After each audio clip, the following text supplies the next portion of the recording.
As I said at the spring statement, if we leave the EU in a smooth and orderly way, the fiscal headroom I've built up means an incoming Prime Minister will have scope for additional spending or tax cuts.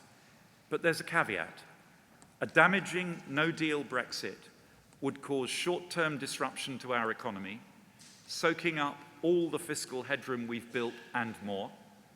And while fiscal and monetary policy interventions could help to smooth our path to a post-no-deal Brexit economy, both could only be temporary, and neither could prevent the economy being permanently smaller than if we leave with a deal. So there's a choice. Either we leave with no deal, or we preserve our future fiscal space. We cannot do both.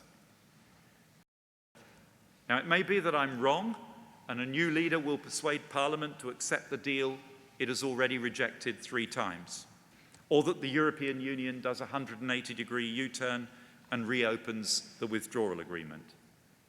But if I'm not, if the deal the current PM has negotiated turns out to be the best deal possible, and Parliament continues to reject both it and no deal, then the question to the candidates is not what is your plan, but what is your plan B? Because if your plan A is undeliverable, not having a plan B is not having a plan at all. The candidates need realistic strategies for taking the UK economy out of the holding pattern in which it has been stuck for the last 9 months and landing it safely on the runway marked prosperity Brexit. Because we cannot allow ourselves to be forced to choose between our democracy and our prosperity.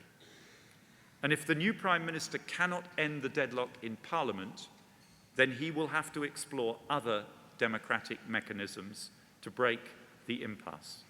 Because if he fails, his job will be on the line, and so too will be the jobs and prosperity of millions of our fellow citizens.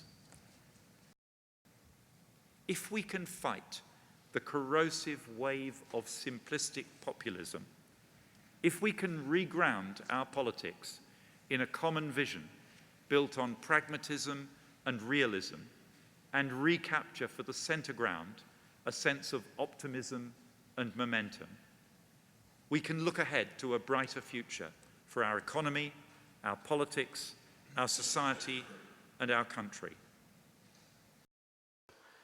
But as you've heard, I'll soon be out of a job, to my horror and to the delight of many. So my last Mansion House speech as governor, as anyone actually, and I promise you, don't worry. I promise you this time it really is the end. No further extensions. January 31st is my personal cliff edge.